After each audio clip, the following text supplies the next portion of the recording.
Welcome back, patreon.com/the Derrick Lamon Experience, Apple Podcast, Spotify, YouTube, etc., etc. This is The Last Word with Derrick Lamon. How the hell's everybody doing? Of course, if you're a patron, you were getting this on Sunday afternoon, and then everybody else gets it Wednesday of the following week, or of the week, since the week technically starts on Sunday. There was a lot in gaming this week, so much that it's all covered on the week in gaming. So if you want to know what's going on, go ahead and take a listen to that. Again, patrons get it first. Free feeds get it on Tuesday. Today, I'm recording this. The day that I'm recording this, I saw this come across my timeline, and I was like, "You got to be fucking kidding me!" And it was so early in the day, and I had so much work that I unexpectedly fell in my inbox and my email when I logged in this morning that I didn't get a chance to really look into it. So why not now, right? So this comes from On3.com. I love On3's coverage of college football. It's one of the main podcasts I'm listening to during the week during the college football season.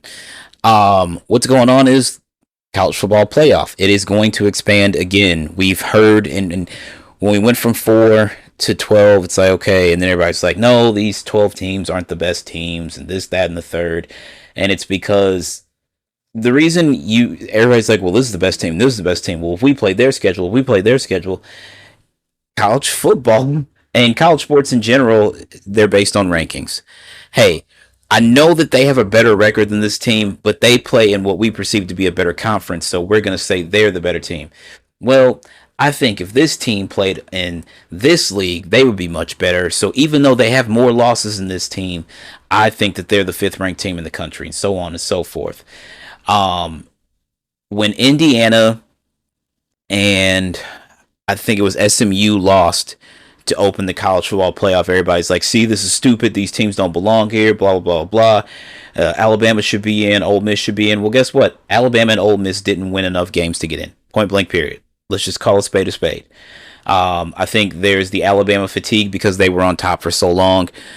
Basically, Nick Saban helped Alabama win their first national championship in January of 2010, and from that point, they were looked at as gods in college football up until Saban stepped away at the end of the 23-24 season.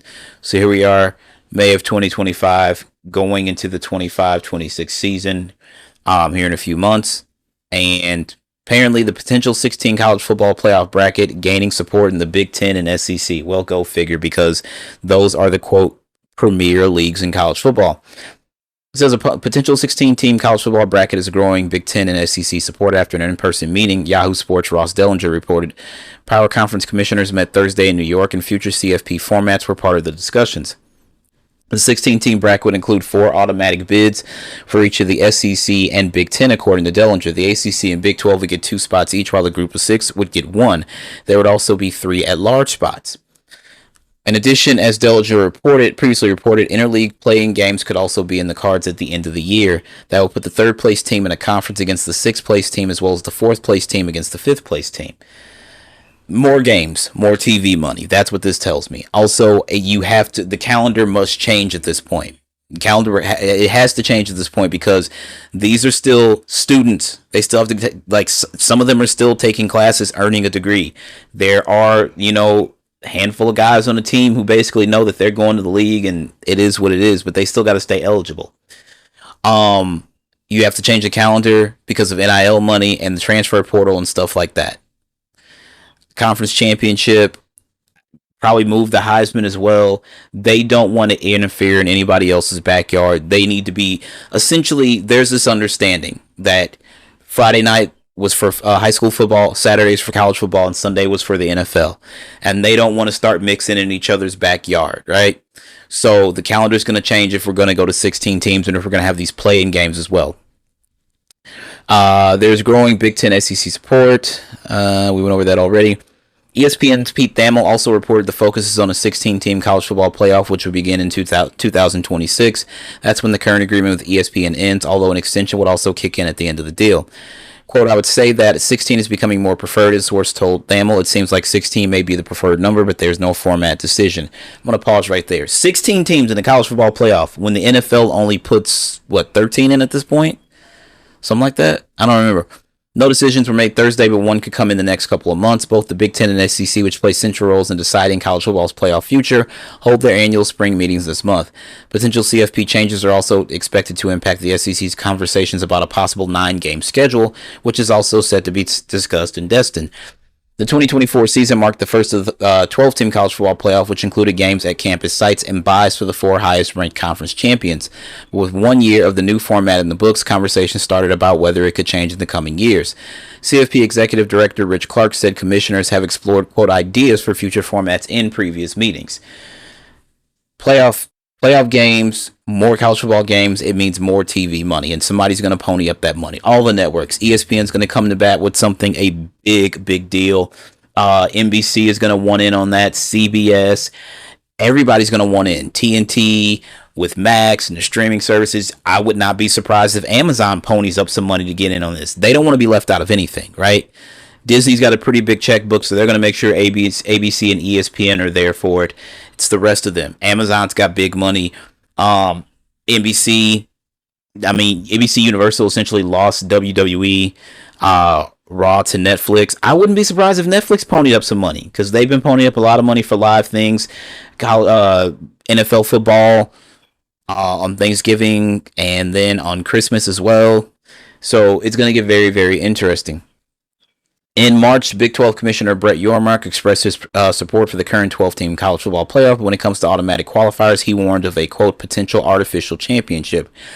Quote, I like the 12-team format. I love it, Yormark said. Whether we go to 14 or expand the field, I don't know, and obviously there'll be a decision amongst the management committee as it relates to the automatic qualifiers, and I've been on the record saying this, I don't want an artificial championship. I want people to earn their way in. I don't want it being predetermined. That being said, I'm open to discussion. I want to weigh the pros and cons of a lot of different scenarios. Then as a collective group, make a decision on what's right for college football. Pete Thamel has said that he doubts on his show today. I'm recording this on Friday evening. He, of course, talked about the potential growing. While he's expecting the bracket to now grow to 16, there's numerous reasons why the ESPN analyst believes it won't go beyond that number. It doesn't need to. It just doesn't need to. Quote, if we get to 16 here, which I would say is a high probability at this point, I have a hard time seeing a jump from there, Thamel proclaimed. I would think 16, you'd have to stay static there for a relatively short period of time. Now, 20 years from now, I don't know how it all works. There's already resistance from going from 14 to 16 in a lot of ways. A lot of this comes down to TV windows. We saw the overlap last year with college football playoff and the NFL. There's not a lot of places to put these games right now. The appetite for fierce growth, TV-wise, is likely not to be that high just because the windows to showcase and maximize them financially aren't there. While some argue 16 is a larger number than necessary for the playoff, it seems that that's the format we're destined to see implemented. Many have joked that 64 or 68 would be fascinating, similar to the NCAA men's basketball tournament. Those fears won't be realized, at least Thamel doesn't think they will for a long time, if ever. You can't play that many football games in a year, because you still have to have a regular season to determine who's going to get in the thing. They say the equivalent of playing an NFL game is the equivalent to being in a car accident 16 times a year, or 17 because they expanded the schedule. And then you're adding in the playoffs as well. College football, they hit just as fucking hard. Remember, a lot of these guys are just shortly removed from playing college football. Keep that in mind. So no, you can't go beyond 16. I don't even think you should go to 16 because the NFL does not have 16. There's no way college football should have more teams in a college football playoff than NFL has in their postseason. That just doesn't make sense to anybody with a functioning human brain. Continuing, the ESPN analyst provided some more context as to why the expansion will likely be taking place, shedding some light on the stances of the Big Ten Commissioner Tony Petitti and SEC Commissioner Greg Sankey. It's easy to see why both men will want this to come true, as the reported 16-team bracket would include 4 automatic bids for each of the SEC and Big Ten, according to Dellinger. That's a problem. That's 8 bids for 2 conferences. That is a problem. This isn't a Big Ten SEC invitational at that point. Half the field belongs to 2 conferences. How nobody sees anything wrong with this is absolutely insane and beyond me. Quote, this is the final season we're going to be at 12. They kind of soft agreed to go to 14 for the next iteration of the playoff. I believe it's a 6-year run from 26 to 31. As discussions have been honed in on, there's been recent momentum for the 14 playoff to go to 16. A lot of this comes down to automatic qualifiers. Automatic qualifiers are controversial in some sense because the Big Ten and SEC are likely to have double what the Big 12 and the ACC have. So there's been some pushback on that, Thamel added. As it has gone forward and the conversations have continued, Big Ten Commissioner Tony Petitti has been very bullish on automatic qualifiers. Greg Sankey, the SEC Commissioner, has been a little more guarded in revealing what his hand is, but the notion that I've gotten, especially in the last week, is Sankey has started to align himself more with Petitti on the potential for. The compromise of all this is to create more spots for the college football playoff, which is why 16 has really come into focus. Quote, in the SEC, especially in the Big Ten, too, the coaches are pushing for it. They want automatic bids. If the SEC is going to 9 games, which is appearing more likely, they want that extra protection. They don't want a conference loss to cross them out. This would essentially keep the top half of each league in the playoff conversation for the entire year. Petitti has a background in the NFL. It has always been his thing to have a Minnesota-Rutgers game where they are hovering around 500, have playoff stakes. It's like having the 7-8 Jets play the 8-8 Patriots or whatever. Week 15, and there's a wild card bid seemingly on the table. Also, the 12-team bracket was widely considered a success, but more seems to be the way of college football over the past few seasons. It looks like 16 teams is inevitable, as Pete Thamel reported, and beyond that is anyone's guess. Okay, number one, again, my problem with this is half of the bracket belongs to the SEC and the Big Ten, and that's fucking crazy. It also would cheapen certain matchups in the regular season. How big the Michigan and Ohio State game for many years decided the Big Ten championship game. Those teams knew when they met on Thanksgiving weekend many years that the winner of this gets to go to Pasadena. The winner of this gets to put a rose in their mouth at the end of the game and announce to the world, we're going to the Rose Bowl. Okay? This cheapens that. Now, because the Rose Bowl is part of the college football playoff, it just depends on how the seeding goes and the bracket goes, whether you go. If they're going to do this, I would like to see bowl tie-ins go back in, but you can't do that because the Pac-10 doesn't exist anymore. It's the Pac, whatever it is at this point. I know that they've added other teams, but they're not going to be considered one of the premier, preeminent conferences in college football or college sports anymore for that matter. Okay, you can thank TV money and greed for that. It's still strange, and I know it's only one season, but I'm sorry, it's weird seeing Oregon, Washington, UCLA, and USC with Big Ten patches on their jerseys. That looks very fucking strange to me. Because when I grew up, the winner of the Pac-10, and generally the winner of the, now other times there were other teams, but generally the winner of that Michigan-Ohio State game was going to Pasadena to play the best team in the Pac-12. Then we got this conversation about, well, who's really number one? Because they were voting on it. And I get it. This is where the rankings are an issue. But now you're telling me Georgia versus Alabama, a preeminent SEC football game, not going to matter as much. Georgia versus Florida, which used to be called the world's largest outdoor cocktail party, isn't going to matter much. And Florida's got to pick it up. Clemson versus South Carolina rivalry weekend for the Palmetto State. Mizzou versus Arkansas. I know it's not a big name matchup, but Texas versus Texas A&M. Texas versus Oklahoma. So, had this gone down last year, let's see. Let's see who would have been in. If last year was a 16-team playoff, what SEC teams would be in?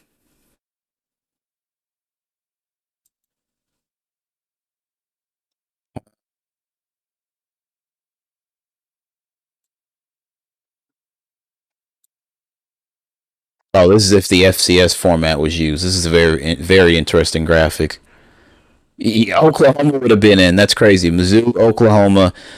If the FCS format was used, Notre Dame, Oregon, Florida State, Alabama, Texas, Georgia, Ohio State, and Washington. Oh, this would have been for the 23-24 season.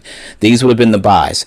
First round in South Bend, Iowa versus Notre Dame, Boise State versus Mizzou here in Columbia, SMU versus Oklahoma in Norman, Liberty versus LSU in Baton Rouge, Oregon State versus Arizona in Tucson, Troy versus Ole Miss in Oxford, Maryland versus Penn State in University Park. Louisville versus NC State versus Louisville, and then the winners would move on to the bowl games. Um,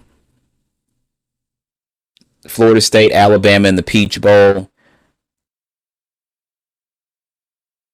So I'm sorry. So it would have been Florida State versus the winner of SMU and Oklahoma. Doesn't matter. That's not the point. I know that they're going to vote for this. They're going to vote for it. It is going to happen. We know this because the conversation would not even be happening in these places if they weren't going to vote for it. And they know if they approve this, then the TV networks are going to jump for joy because that's more money they get. As a college football fan, I'm always down to watch the powers of the nation, rock each other's heads in. I'm not going to lie. That's how much I care about college football. But for it to be weighted heavily in the favor of the SEC and the Big Ten, I do have a problem with that. I'm sorry. It's just I'm sorry. It's not okay that a team can lose big, like Alabama lost to Vanderbilt. Alabama lost to Vanderbilt. Right? Same team that Mizzou beat. Mizzou beat Auburn. Oh, well, Mizzou doesn't belong on the field. So Alabama trounced us. Make no fucking qualms about it. Alabama trounced us. South Carolina beat us at the end of the game. Mizzou shouldn't be in the conversation. Well, neither should Alabama, because they lost to fucking Vanderbilt. Now, I'm not going to go on a tirade because, I love Mizzou football because I'm from Missouri, I'm not going to go on a tirade, but again, you can't just give automatic bids. Like, if you give automatic bids to the top 4 teams in the SEC and the Big Ten, then does your conference championship even matter at this point? You conference champs, cool. We could have easily not won the conference championship game.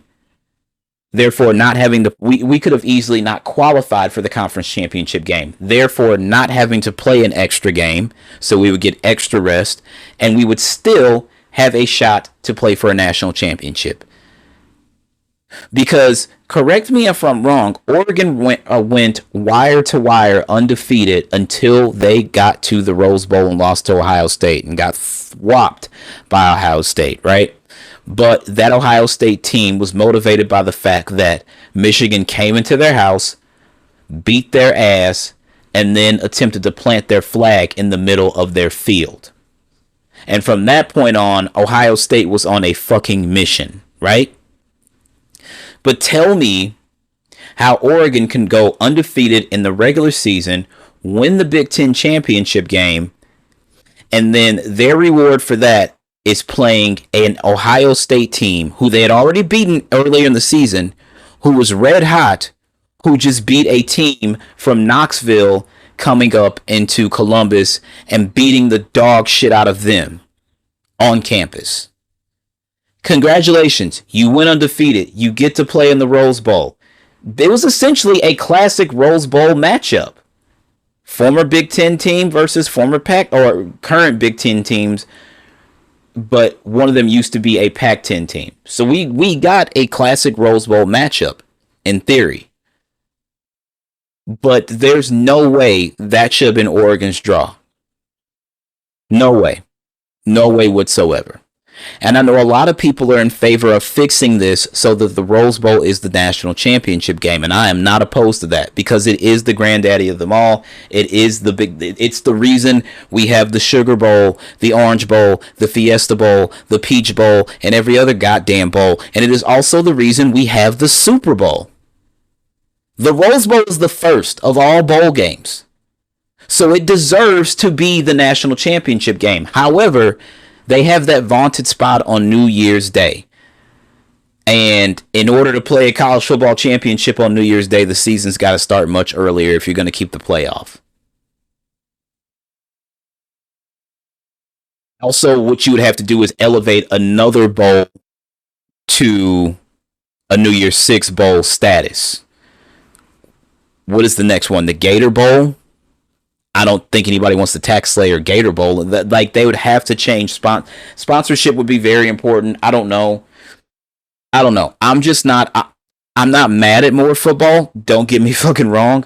But again, at the same time, no, the SEC and the Big Ten don't both deserve four automatic bids, and then everybody else has to battle it out for two apiece. I'm sorry, that's bullshit. That's absolute bullshit. And I know, I get it. I know they were responsible for a run of national championships. Most of the BCS era was won by SEC teams, if I'm not mistaken. Let's see. BCS National Championships by conference.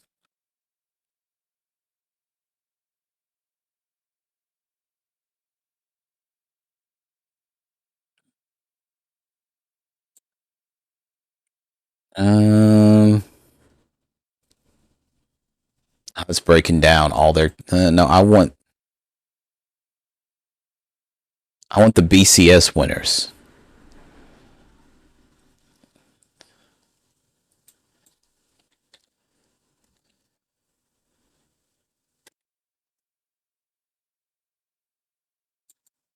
Okay, let's see.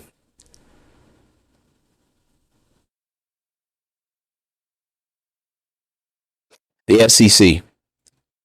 SEC is 9-2 in the BCS National Championship game, and actually, this is very interesting. Behind them is the Big 12, 7-2. Oklahoma, Texas, Nebraska. ACC is 4. Florida State, best among those, 2-2. Big East, 3. I'm sorry. Oh, no. So it's 9-2 for the SEC, 2-5 for the Big 12. 2-2 for the ACC, 1-2 for the Big East, 1-2 for the Big 10, 1-2 for the Pac-12, and 0-1 for independents. So I know that Ohio State football was a powerhouse before I was born, and most of my life they were kind of up and down. You can be a great team, but if you can't beat Michigan, it'll cost you your job. You can be a great team, but if you can't beat Ohio State, it'll cost you your job. And that essentially is the biggest game on the schedule, or was the biggest game on the schedule for those teams, because, like I said, when they met on Thanksgiving Day, generally it was for a chance to play in the Rose Bowl. It was de facto Big Ten championship game before they had a championship game. But they think that they're this premier conference, and at this moment, yeah, I would say that they are, but going back and looking at the BCS championship game and appearances and record, well, hell, they're behind the Big 12. And the teams that caused the most ruckus in the Big 12 when they were in the BCS national championship hunt, well, they've got one. They've got Nebraska, but the other two belong to the SEC now in Oklahoma and Texas. So this is all very interesting. I'm pretty sure they're going to vote on this at some point. And this is gonna happen. There's no point in getting mad over it, because it's going to happen. I'm telling you that right now. Anyway, that's all the time I've got for you guys today. I'm gonna end this like I end everything else. Of course, believe in yourself first and foremost, because if you don't believe in yourself, nobody else will believe in you. As always, my name is Derrick Lamon Jackson, and that is my time. Y'all have a good one. Peace out.